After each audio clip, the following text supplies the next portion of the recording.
Okay, good day. I am from Globalize Agency here in Malaysia and I am the Philippine recruiter. I receive verify data from Avantage Agency in the Philippines. Am I right?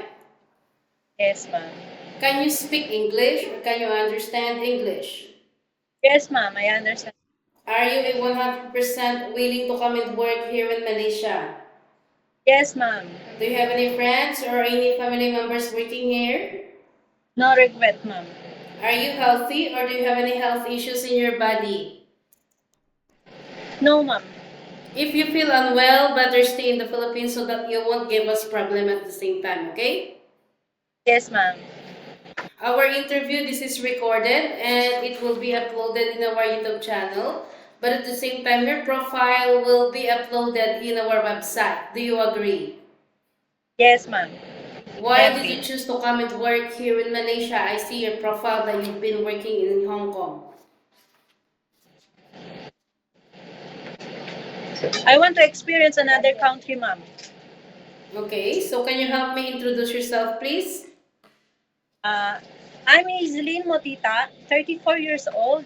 I have two children. Their age is 17 and 8 years old. I'm ex Hong Kong. I work almost 5 years. My duties and responsibilities to my previous employer is doing household chores, uh, taking care of the elderly, taking care of the children, washing the clothes, go to the market, and then and send to the activities to the to my to my children of my Okay, employer. ate, can you please don't dance the chair? Just focus like that only. Okay, Okay? ma'am. Okay, Sorry, so ma'am. I need to know some few more details from you first before we proceed to your working experience. So you are married. Yes, ma'am. Okay. What is your husband occupation and how old is your husband? I'm married, but we are separated, ma'am. So you are single right now. Yes, ma'am. You I'm have single mom. boyfriend. You have live-in partner. No, ma'am. Are you sure? Yes, ma'am. When is your birthday? November 8, 1990, ma'am. November? 8, 1990.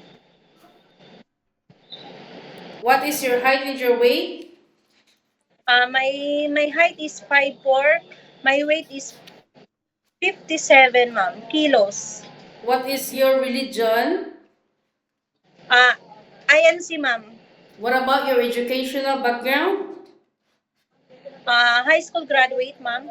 How old is your children? Two, right? Yes, ma'am. Okay, so 17 years old and 8 years old, ma'am. okay, you mentioned that you got separated with your husband. Then who will going to take care of your children later once you come to work here in Malaysia? My mother, ma'am. How old is your mother and what is her occupation? My mother stay at home, ma'am. And then my mother is 62 years old, ma'am. 62 years old. Do you have brother and sister? Only sister, ma'am. Okay, so what is your rank in your family? Are you the eldest or the second? I'm the second, ma'am. Is your family allowed you to come and work here in Malaysia? Yes, ma'am.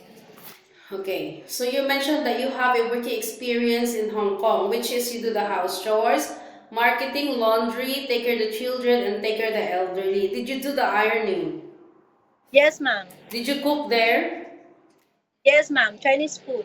Okay, so how old are those children that you take care?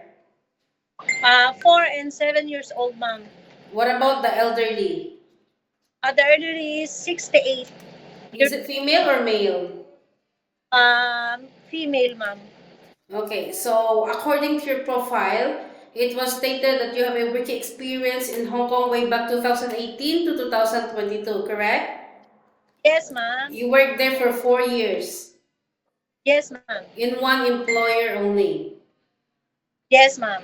What happened? Why you didn't continue working with this employer? Of course, you have finished your contract.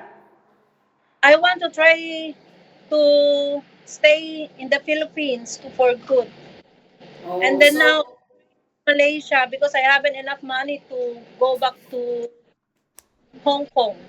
oh, okay. So 2022 until recently you are a full-time mother, correct? Yes, ma'am. Okay, but I would like to let you know that Hong Kong and Malaysia is quite different. Do you have Yes. any do you have any plans to run away? What, ma'am? Do you have any plan to run away? No, ma'am. Are you I want to. sure? Yes, ma'am. I want to finish my contract Okay, so I would like to let you know the reality of working here in Malaysia. It's very yes, quite different to Hong Kong. in Hong Kong, okay? Yes, ma'am. Houses here is quite big, there is no joke, and employers here is very particular when it comes to cleanliness. So you need to I, get ready yourself because you might experience some things that you didn't experience in Hong Kong. Are you ready for any task that the employer will be given to you? yes, ma'am. Are you okay to take your children while doing house chores at the same time? Yes, ma'am. What about baby? Yes, ma'am. Can you take your elderly people? Yes, ma'am. Can you cook? Yes, ma'am. What variety of cuisine you can prepare? Chinese food, char siu, and then the um, steamed chicken, ma'am. Okay. Okay, so can you caregiving for bedridden patient and disabled person? Yes, ma'am. Are you comfortable taking care of pets?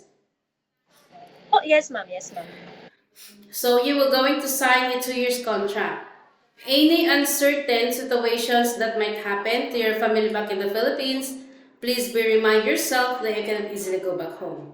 Terminating Yes, of contract, you know that there will be a consequences, which is you need to pay your employer and at the same time the agency as nobody forced you to come and work here in Malaysia. Of course, usage of mobile handphone, you are not allowed to use your phone during working time.